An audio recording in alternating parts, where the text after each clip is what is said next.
जब खरदूषण का हुआ रण में काम तमाम, शूर्पणखा को फिर कहा पल भर था विश्राम। शूर्पणखा को पल भर विश्राम ना हुआ, दौड़ती भागती हुई कहाँ पहुंच गई? दशकंदर रावण का दरबार लगा था लंका में, वहीं पहुंच गई। जाते जाते पछाड़ खा करके गिरी, नाक पकड़ के और दिखाई, देखो देखो भैया मेरी नाक काट ली, और तुम इतने बड़े राजा, इतने बड़े रईस, तुम्हारे सामने देवता भी घुटने टेकते हैं और बहन की ये दशा हो गई। तो रावण ने कहा देवी अरे मेरी बहन, तेरी नाक काटी किसने है? उन अपराधी का नाम तो बता, मुझे बताओ कौन है ऐसे जिसने तेरे साथ ऐसा दुष्कर्म करने की चेष्टा की? तो शूर्पणखा बोली है भैया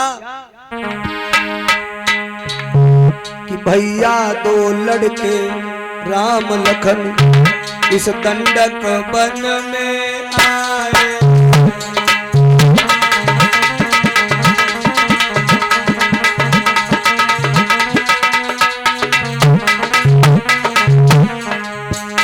हमरा एक सीता नामी सुकुमारी संग में लाए।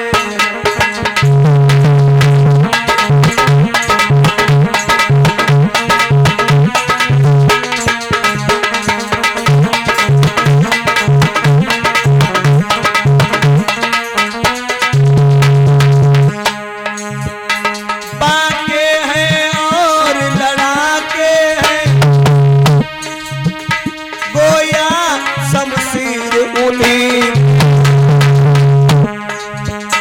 वो पंचवटी में रहते हैं, मानो जागीर उन्हीं की हो।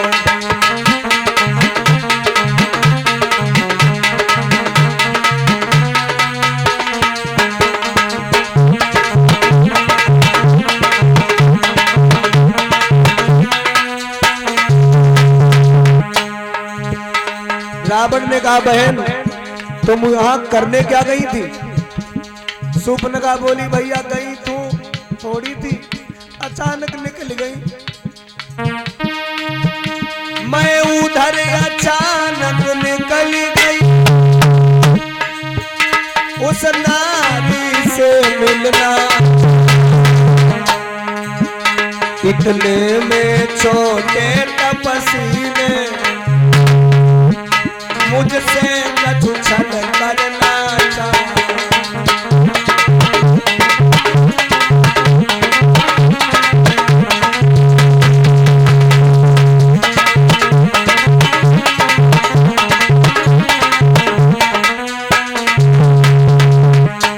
रावण ने कहा बहन तुम एक बार मेरा नाम ले देती, उनकी मजाल वो तुम्हें छू लेते।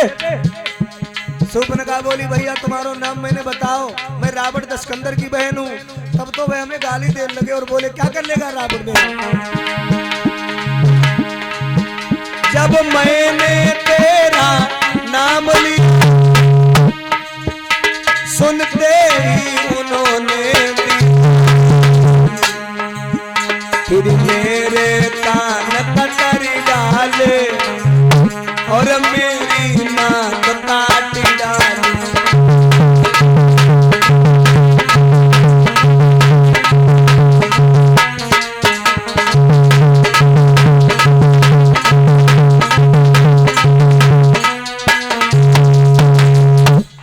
भैया भैया मेरी नाक काट ली है तुम्हारा नाम लेने से। रावण ने कहा वो डरे नहीं, वो डरे नहीं, तुमने इतना सब कुछ बता दिया, सारी त्रिलोकी कांपती है मेरे नाम को सुन करके। शूर्पणखा बोली बे ना कांपे, बे तो और महाराज उतावले हो गए मुझे सताने के लिए।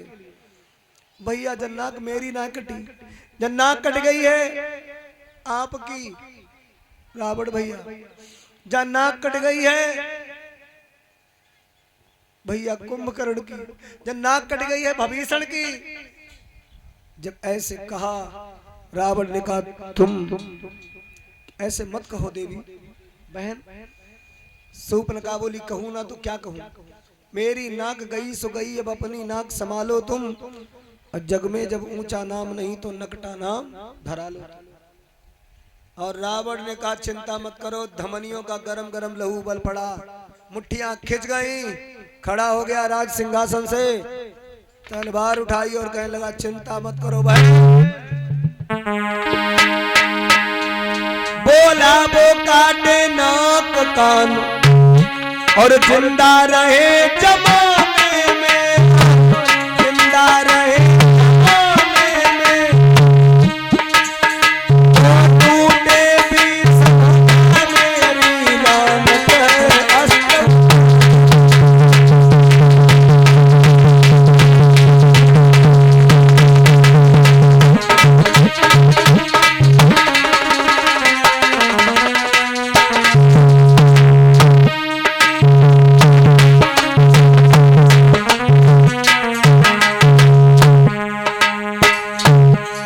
नारी की नाक उड़ाने में होती है नाक नहीं ऊंची, होती है नाक नहीं ऊंची, अबला पर हाथ उठाने से होती है नाक नहीं।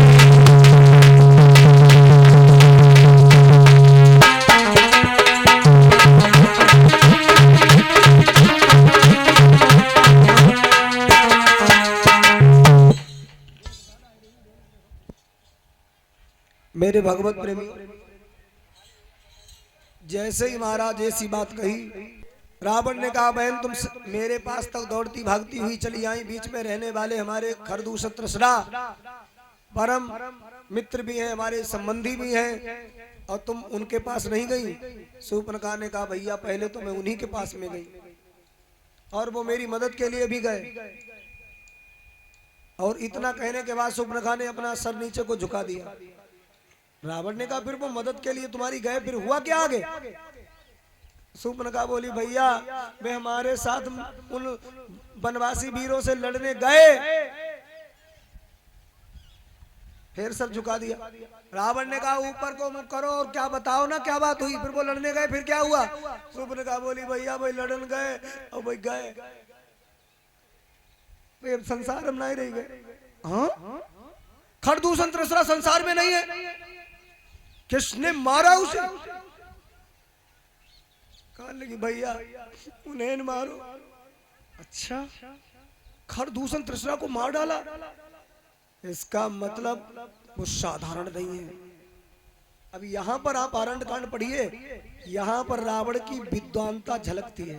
रावण परम विद्वान, समझ गया खरदूषण मौसम बलवंता और तिनही को मारे बिन भगवंता, इन्हें बिना भगवान के अन्य कोई मार नहीं सकता। सुर रंजन भंजन मई भारा, और जो भगवंत लीन अवतारा, भगवान ने अवतार ले लिया है। और तो मैं जाई बैर हटि करूं, तो हम उनसे बैर करेंगे। और प्रभु सर प्राण तजे भवतरी, उनके बाण के द्वारा अपना कुल खानदान मरवा डालूंगा और सीधे स्वर्ग पहुंचूंगा, क्योंकि हमसे भजन नहीं होगा। भजन करने के लिए शुद्ध पवित्र भोजन करना पड़ेगा, नियम आचरण ठीक रखने पड़ेंगे।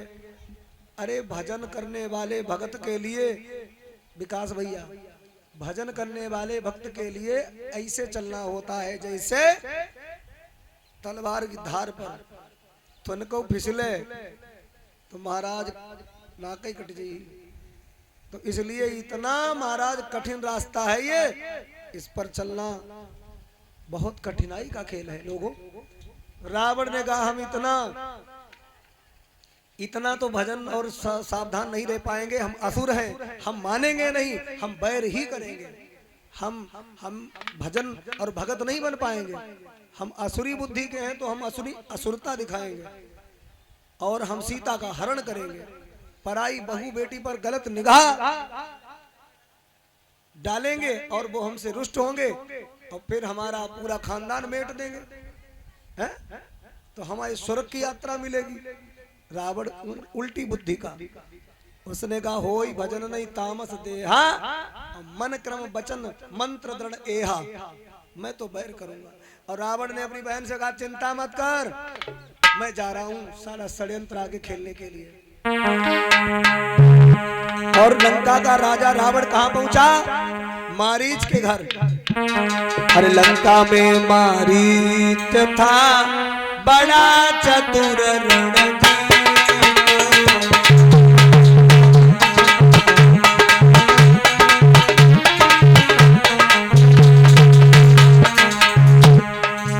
उससे ही जाकर कहा सुनो सच्चे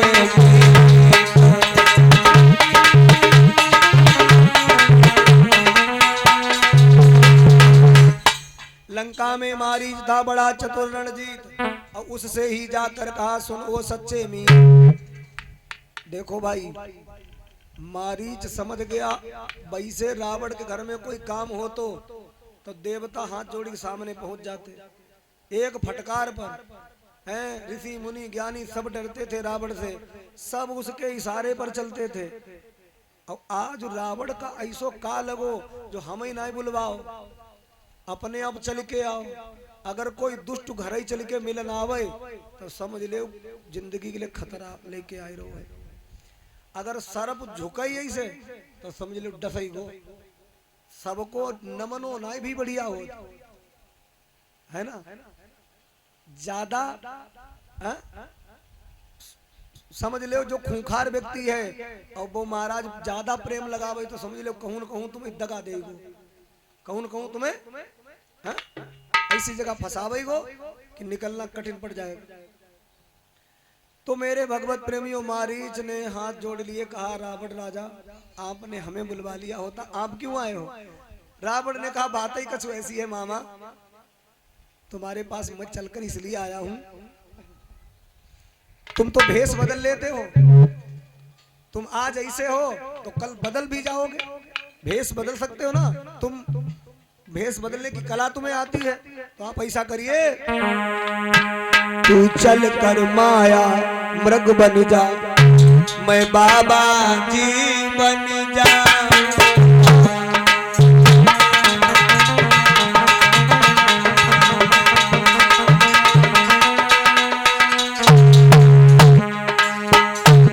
तू चल कर माया मृग बन जा, मैं बाबा जी बन जा। तू राम लखन को बहकाना, मैं सीता को हरिला।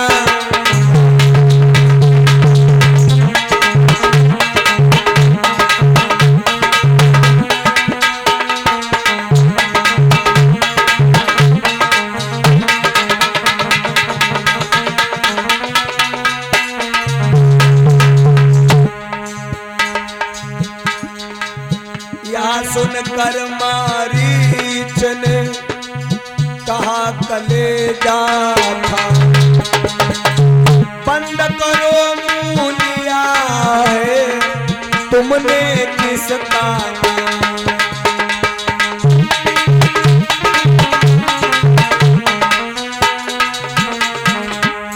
क्योंकि मारीच पर बीत चुकी है, विश्वामित्र के यज्ञ में विघ्न बाधा डालन गए थे, बिन फरमान राम तही मारा, अब सीधे समुद्र पार लंका में गिरे। मारीच बोलो हम नहीं जाएंगे, राम राम की पत्नी देवी सीता कारण ना ना, ऐसा कतई बिल्कुल ना सोचो, बिल्कुल नहीं, क्योंकि वो बड़े बलवान हैं।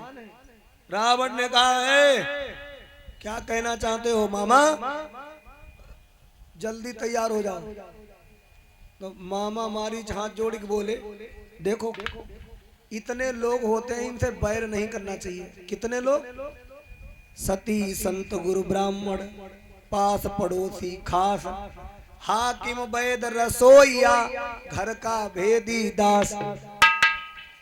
सती स्त्री हो जो पतिव्रता नारी है, उस नारी से मजाक भी नहीं फूहड़पन वाली करनी चाहिए। उसके चरित्र को, उसके रंग ढंग को देख करके महाराज कभी भी छेड़ना नहीं चाहिए, नहीं तो सती का श्राप भगवान को भी कठिन पड़ जाता है। सालिग्राम हुई के समिट, वृंदा नाम की सती थी, माने विष्णु भगवान को श्राप दो कि तुमने मेरा पति जलंधर मरवा डाला और मेरे पति के भेष में आए हमारे पास, हमारा व्रत खंडित करवा दिया। जाओ, तुम इतने कठोर हो, तुम पत्थर हो जाओ। भगवान शालिग्राम समिट रह गए और वृंदा तुलसी बन गई। तो भगवान पर वो श्राप ना झेलोगे तो हमारे तुम्हारे बस की बात का है? सो भैया सती और संत जो अच्छे संत हैं उनका कभी भी अपमान नहीं करना चाहिए। गुरु जिनको तुमने जीवन में गुरु माना है तो गुरु रूठना नहीं चाहिए, ऐसी भक्ति करो। नहीं तो गुरु के द्वारा परमात्मा प्राप्त होते हैं और गुरु अगर नाराज हो गया तो नरक में भी जा सकते हो। इसलिए गुरु नाराज नहीं होना चाहिए। देवताओं के गुरु कौन है? कौन है? बृहस्पति देव। बृहस्पति देव हैं देवताओं के गुरु। और जब बृहस्पति देव नाराज हो जाते हैं तो जितने ग्रह हैं वो सब महाराज रुष्ट हो जाते हैं। फिर जीवन में उथल पुथल शुरू हो जाती है। जीवन में कभी भी महाराज शांति नहीं आती। इसलिए बृहस्पति गुरुदेव को नमन करना चाहिए। दुर्वासा ऋषि भी गुरु हैं और दुर्वासा नाराज हो गए थे देवताओं के राजा इंद्र से। तो इंद्र को महाराज सारी पदवी गंवानी पड़ी और असुरों ने अधिकार कर लिया देवताओं के राज्य पर। तो इसलिए कभी भी गुरु का भी अपमान नहीं करना चाहिए। ब्राह्मण जो संत भगवान का स्वरूप होते हैं और पास पड़ोसी खास, जो पड़ोस में रहते हैं, जो खास लोग हैं, जो कतई खास हैं, जिन्हें सब कुछ भेद मालूम, तुम कहाँ तक जात, कहाँ तुम्हारी बैठक, कहाँ तुम क्या कर रहे हैं, कितने समय लौटत हो। तो महाराज ऐसे लोगन से बैर नहीं करना चाहिए। हाकिम जो महाराज हकीम होता है उससे भी कभी झगड़ा नहीं करना चाहिए। वैद्य जो डॉक्टर होता है ना, डॉक्टर से भी कभी झगड़ा नहीं करना चाहिए। डॉक्टर के घर जाओ दवा लेने, बहुत जल्दबाजी में बात मत करो। वो जो ठंडे दिमाग का दवा दे वह ले। अब तुमने जाकर ही छोड़ो इसे, हमारे वाले को देखो चले और तुम्हारे इतनी थप्पड़ लगाई डॉक्टर साहब जल्दी उठाओ जल्दी। तो वो कही अच्छा मतलब दवा लेना है धमकी दे रहे हैं, चलो अच्छा भाई तुम्हारा मरीज हम ठीक करे दे। जहर वालों इंजेक्शन भरो जहाँ ठोको तो ठीक होने के बजाय कतई जिंदगी ठीक हुई है। और MBBS डॉक्टर जिनके पास डिग्री होती है उसको सरकार भी जेल में नहीं डालती, क्योंकि उसे पावर है, वो डॉक्टर है, वो भगवान का दूसरो रूप है। अगर भगवान नाराज हो जाए तो डॉक्टर के पास भेज दे और डॉक्टर नाराज हो जाए तो सीधे भगवान के पास भेज दे। एक दूसरे के पूरक हैं, है ना। तो डॉक्टर से भी झगड़ा नहीं करना चाहिए, दवा लेने जाओ कायदा से। अच्छा एक बात और बताएं, डॉक्टर की बात चल गई तो बात ऐसी है कि कुछ डॉक्टर वैसे हो भाई मरीजन बहलावत रहा, ठीक ना करते, दवा देते रहा, पैसा लेते रहा, यानी उनको रोजी रोजगार चलते रहा। एक गांव में एक सेठ जी रहते थे, उन्हें फोड़ा निकल आओ तो भाई डॉक्टर साहब के पास गए सेठ जी, अरे भाई डॉक्टर साहब देखो जो फोड़ा निकल लो है इसके लिए कुछ इलाज है। डॉक्टर ने देखो हाँ हाँ इलाज तो है। डॉक्टर ने ऐसी दवा दी कि वो फोड़ा पूरी तरीका से ना बैठे और ना वो ठीक हो ना वो उसके ऊपर पड़े, ऐसी दवा दी। और महाराज कहा 400 रुपया बने ले, जब दवा खाई लियो और 5वें दिन फिर चले आइयो। वो फोड़ा ना बैठो ना महाराज फूटो, दवा चलती रही। 1000 रुपया की दवा दे, को 500 रुपया की दवा दे, को 800 रुपया की दवा दे। और सेठ जी पैसा वाले और महीना में 2-3 बार दवा लें तो आराम से उनको खर्चा चले। डॉक्टर साहब 6 महीना तक महाराज वो चलते रहो ऐसे। और डॉक्टर साहब को लड़का जो था वो विदेश में पढ़ते रहो। तो बहुत दिन हुई गए वो फोड़ा उनको जब ठीक ना है वो, तो एक दिन ऐसा भो डॉक्टर साहब की पत्नी बोली चलो तीर्थ यात्रा करिया में वृंदावन घूमे आवे। तो हमने कि वृंदावन तो चलते हैं, लेकिन हमारो एक ग्राहक है, बोठे तो दबा ले जाते, पैसा ऐसा दे जाते अच्छे खासे। सिठानी बोली कोई बात नहीं, लल्ला बुलाई ले, लल्ला अमेरिका से आई जी, वो घर पे रही गो, लल्ला थोड़ी बहुत दवा जानती है, वो दे दे। डॉक्टर साहब ने लड़का फोन करो, लला अमेरिका से आओ, वो उसे घर रोक दो, अपने आप पति पत्नी वृंदावन चले गए।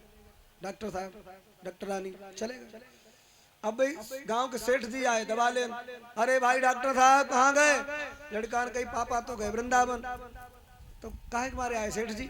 अरे लला तुम्हारे पापा से हम इलाज कराओ तो जो फोड़ा निकलो बेटा, जो ठीक ना हुई रहो, आज हमें 6-7-8 महीना भेजा ना ठीक हुई रहो है। लला देख लो तुम्हें तो बाहर पढ़ के आए। उसने कहा अच्छा अंदर आ जाओ, कुर्सी पर बिठाया, फोड़ा देखा, अरे उसने कहा ये फोड़ा जल्दी ठीक हो जाएगा, परेशान ना हो। उसने क्या किया, एक इंजेक्शन लगाया, थोड़ी दवा दी, का 2 दिन खाओ, तीसरे दिन आप सीधे ऑपरेशन करके गंदगी बाहर, और फोड़ा तुम्हारा 8 ही दिन में ठीक कर देंगे। ऐसी महाराज दबा दे, फोड़ा फूलते ही चलो आओ, ऑपरेशन वाली स्थिति आई गई। तीसरे दिन चीरा लगाई महाराज, गंदगी बाहर कर दी, मलहम लगा दिया, पट्टी बांध दी, और जले पूरे 8 दिन भये, चले सेठ जी को फोड़ा ठीक हुई। अब सेठ जी को फोड़ा ठीक भाई, काहे दबा लेना में। अब उधर 10वें दिन वृंदावन से डॉक्टर साहब लौट के आए, घर पर आए के बैठे और जा कही लला भाई सेठ जी दवा लेना आए थे? लड़का ने कही हाँ मैं तो दवा ले गए, और अब भाई यही हूं ना। क्यों नहीं आएंगे? अरे पिताजी भाई जा बता रहे थे 6-7-8 महीना हो गया आपसे दवा ले, और देखो हमने वो देखो तो उन्हें ऐसे दवा दी, वो फोड़ा ज्यादा फुंसी थी, वो बढ़ गई, उसको ऑपरेशन करके सारी गंदगी दूर कर दी, ऑपरेशन कर दिया, ठीक हो गए वो। तो सेठ जी के फोड़ा के लिए जब ऐसी जानकारी उन्हें प्राप्त भई, तो डॉक्टर साहब आगे बढ़े, कहने लगे तूने सेठ जी को फोड़ा ठीक कर दो, तूने सेठ जी को फोड़ा ठीक कर दो, ये तो बड़ा तो डॉक्टर ही को, इसलिए तो अमेरिका पढ़ाओ। तो उसने कही पिताजी आप नाराज क्यों हुई रहे हो? तो डॉक्टर साहब आगे बड़े, अपने लड़का गाल पर थप्पड़ दो और कहा तूने सेठ जी को फोड़ा ठीक कर दो। दादा जा, जब फोड़े की दम रहा जो तुम्हें अमेरिका में पढ़ा उतरे और तुमने आए कि मेरी रोजगार ठप कर दो। तो कुछ डॉक्टर ऐसे भी होते हैं महाराज, केवल मरीज को बहलाना ये भी ठीक नहीं होता है। तो वैद रसोईया जो घर में भोजन बनाता है, रसोई घर में रहता है जो भोजन बनाता है। अच्छा और एक बात है, देहात में माताएं बहनें अपने आप भोजन बनाती, अपने पति खिलाती, अपने बच्चन खिलाती। जब पढ़े लिखे लोग ज्यादा बड़े ऊंचे अधिकारी मास्टर डॉक्टर शहर में जाके देखो, हमने शहरों में भी कथा की है, बड़े बड़े अधिकारी लोगों ने घर में, तो उनकी पत्नियां मेकअप करके कथा में बैठ जाती, गाती गुरुजी कथा बहुत बढ़िया लगती, आप सुनाए रहो।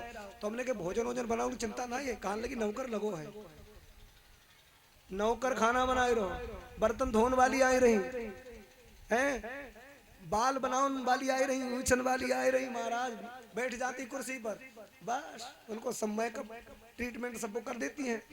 बेचारी लगी है 2-2 हजार रुपया पर, 5-5 हजार 10-10 हजार पर ऐसे लगे सब हलवाई उनके घर में नौकर चाकर। ऐसे लोगों के घर में भी कथा की। तो कितनी महाराज शौक सुविधाएं चाहिए लोगों को। तनख्वाह पेमेंट उनका समय पर दीजिए जो रसोई बनाते हैं, उन्हें ज्यादा डांटो मत, नहीं तो पूरे परिवार के लिए भोजन अकेले बनाओ तो अगर पेमेंट ज्यादा लेट करिए वो जहर मिलाई दे और पूरा परिवार सोई जाए, जगह गुनाह। इसलिए ऐसे लोगों को खुश रखो। और एक बात और बताए दे, जो वाहन चलाता है ड्राइवर है, ड्राइवरों से भी झगड़ा नहीं करना चाहिए, क्योंकि पूरी टीम बैठी है, गाड़ी वो उसके हाथ में स्टीयरिंग, वो तो खिड़कियां खोले पार और गाड़ी चली गई खंती, बोले जाओ महाराज। ऐसे लोगों को भी नाराज नहीं करना चाहिए।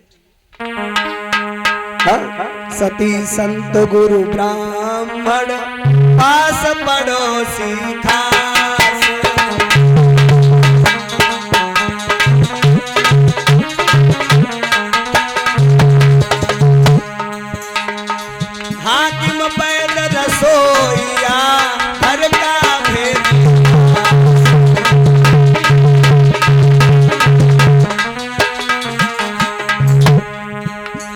इनसे जो बैर बढ़ाते हैं वो आखिर मारे जाते हैं।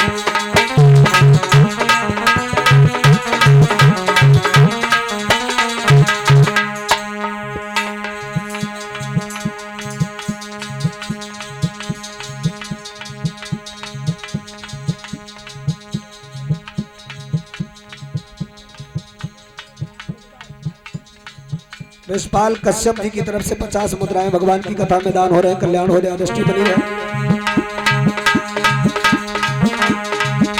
इनसे जो पैर बढ़ाते हैं वो आखिर मारे जाते हैं।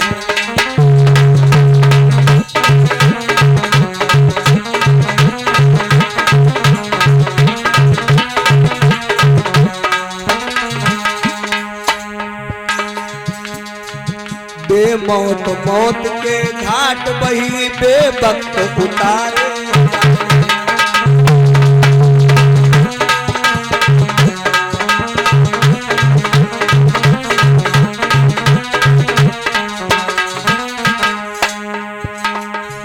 यदि हरना है तो निज दोष हरो, नारी का हरना ठीक नहीं। यदि करना है तो शुभ कर्म करो, चोरी का करना ठीक नहीं।